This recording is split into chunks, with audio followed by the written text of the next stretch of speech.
අයිබෝවන් සුබ දවසක් ප්‍රාර්ථනා කරනවා සියලු දෙනාටම.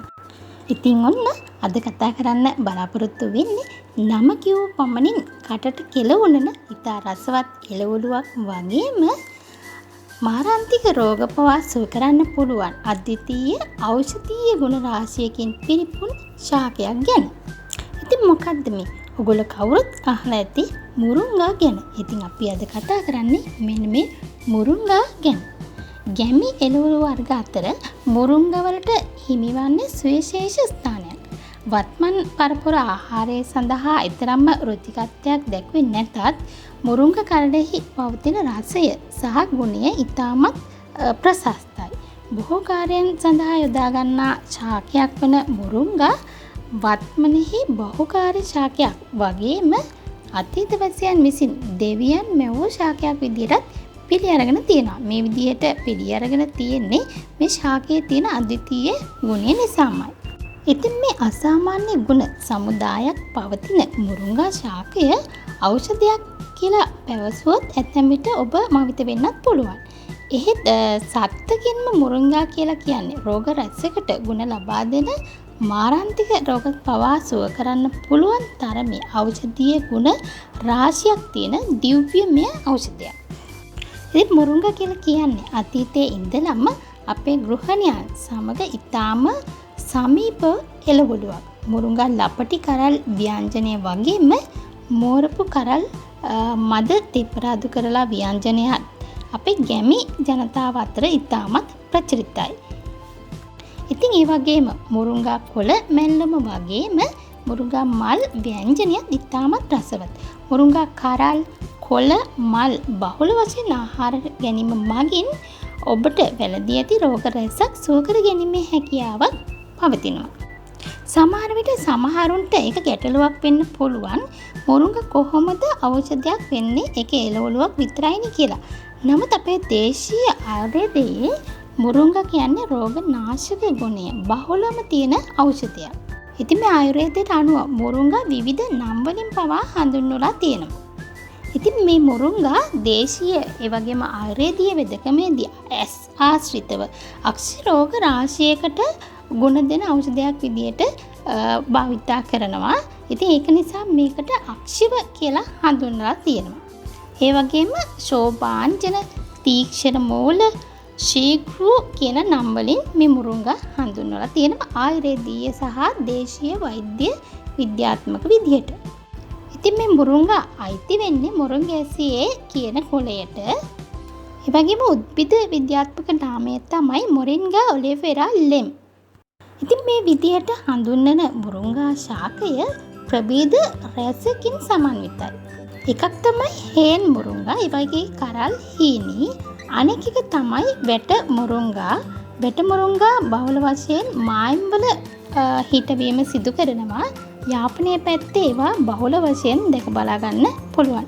තවත් මුරුංගා ප්‍රභේද තමයි මස් මුරුංගා, කල්පිටි මුරුංගා කියන එක. ඒ වගේ කරල් විශාලයි, ඒ වගේම මද ප්‍රමාණය වැඩි. ඉතින් ඒ වගේම වෙනත් ශාක රෝපණය නොවන භූමියක පවා රෝපණය වීමේ හැකියාවක් මේ මුරුංගා ශාකය සතුයි. නිසරු පොළවේ ඒ වගේම මුහුදු බඩ ආශ්‍රිතව පවා මේව රෝපණය කරන්න පුළුවන්. ඒ වගේම මැද්ද පෙරදිග රටවල පවා මේ මුරුංගා ශාකය දැක ගන්න පුළුවන්. මේ ශාකය ප්‍රමුඛවම හැදෙන රටවල් විදිහට බුරුමය, ඉන්දියාව, පිලිපීනය සහ ලංකාව හඳුන්වන්න පුළුවන්. මම මුලින් සඳහන් කරා මුරුංගා ප්‍රභේද කීපයක් ගැන. ඉතින් ඒ වගේම අපේ පැරණි ආයුර්වේද ග්‍රන්ථවලට අනුවත් මෙන්න මේ විදිහට මුරුංගා ප්‍රභේද වෙන් කරලා තියෙනවා. මල් රතු පාට මුරුංගා, ඒ වගේම මල් නිල් පාට මුරුංගා සහ මල් සුදු පාට මුරුංගා විදිහට.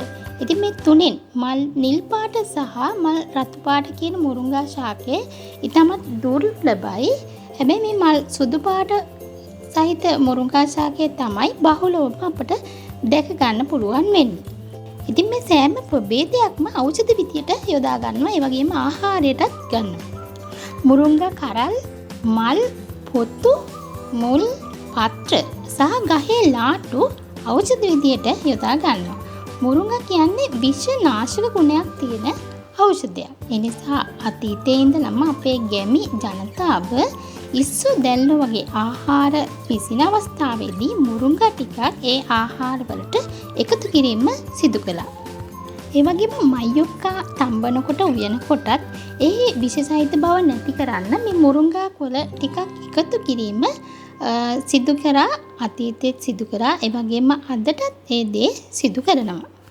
ඒ වගේම අපේ සිංහල අච්චාරු හදනකොට ඒවා ඉක්මනින්ම පැසවන්න මුරුංගා පොත්තක් ඒකට එකතු කරන්න පුරුදු වෙලා හිටියා.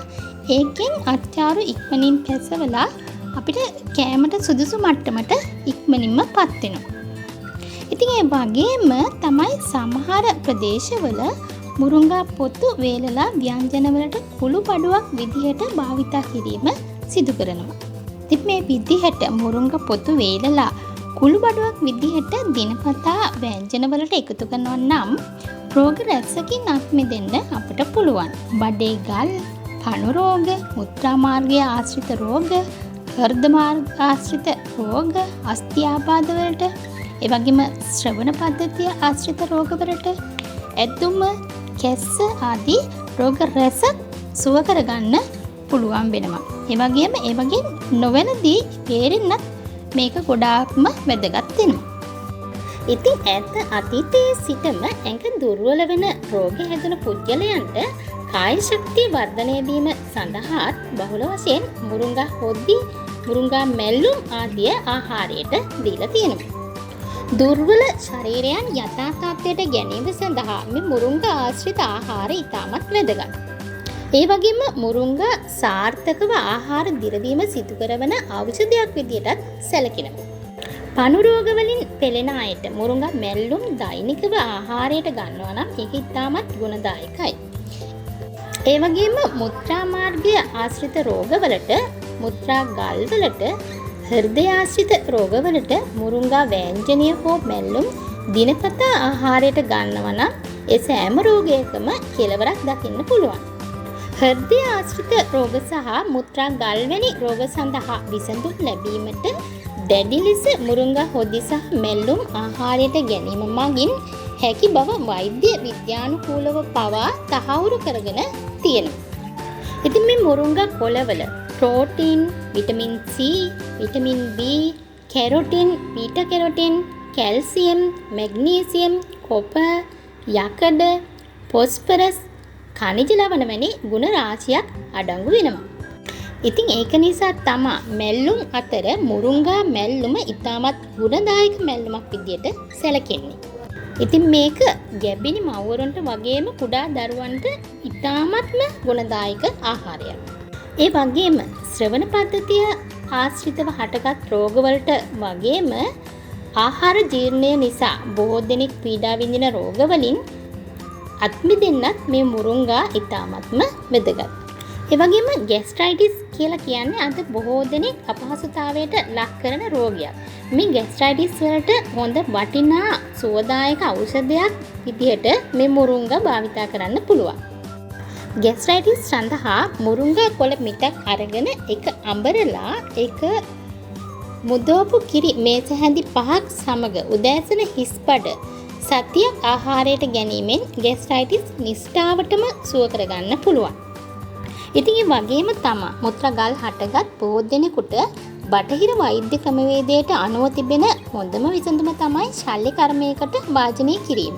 නමුත් මේ මුරුංගා පොතු භාවිතයෙන් ශල්‍ය කර්මයකට භාජනය නොකර මුත්‍රා ගල් දියකර හැරීමේ හැකියාවක් තියෙන බව ආයුර්වේද වෛද්‍ය විද්‍යානුකූලව හොයාගෙන තියෙනවා.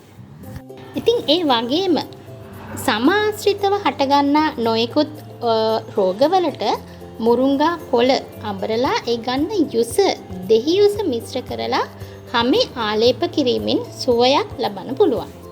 ඒ වගේම තමයි මුරුංගා කියන්නේ දෙඹර, බඹර, ගෝනුස ආදී විෂවලට ප්‍රතික්‍රියා දක්වන විෂනාශක ඖෂධයක් විදියට භාවිතා කරන්න පුළුවන් ශාකයක්. ඒ වගේම අධික තරබාරු තත්වයෙන් අත්මිදීමට ලපටි මුරුංගා ඇට කසායක් විදියට මීපැණි හා පානය කිරීම මගින් හැකි වෙන බව ආයුර්වේද වෛද්‍ය විද්‍යානුකූලව හොයාගෙන තියෙනවා. ඒ වගේම සැරව ගලන තුවාල පිරිසිදු කරලා ඉක්මනින් සුව කරගන්නත් මොරුංගා පොතු භාවිතයෙන් පුළුවන්. ඉතින් ඒ වගේම විශේෂම දෙයක් තමයි ශරීරයේ පිළිකා හට ගැනීමේ අවදානමත් පාලනය කරන්න මොරුංගා වලට පුළුවන් කියලා අලුත්ම පර්යේෂණ වලින් හොයාගෙන තියෙනවා. තවත් සමහර රටවල ජලය පවිත්‍ර කිරීම සඳහා මොරුංගා ඇට යොදා ගන්න බවත් සඳහන් වෙනවා. ඉතින් මේ විදිහට මොරුංග ගහේ පස් පංගුවම අපිට ආහාරයට සහ ඖෂධ විදිහට භාවිතා කරන්න පුළුවන්. සතියකට දින 3ක් අවම වශයෙන් සතියට එක් වතාවක් හරි මොරුංග ව්‍යංජනයක් මැල්ලුමක් සම්බෝලයක් විදිහට සකසලා අපේ ආහාරයට එකර ගන්න හැකියාවක් තියෙනවා නම් අපිට ගොඩක් ලෙඩ රෝග වලින් අත් මිදීමේ හැකියාවක් තියෙනවා. ඉතින් මම හිතනවා මේ වීඩියෝ එක බලන ඔයාලා මොරුංගා වල තියෙන මේ තරම් ಗುಣ සමුදාය ගැන දැනගත්තන් පස්සේ අදින් පස්සේ මොරුංගා නොකා ඉන්න එකක් නම් නැති වෙයි කියලා. ඉතින් එහෙනම් ගිහින් එන්නම් සියලු දෙනාටම නිරෝගීමත් සුබ දවසක්.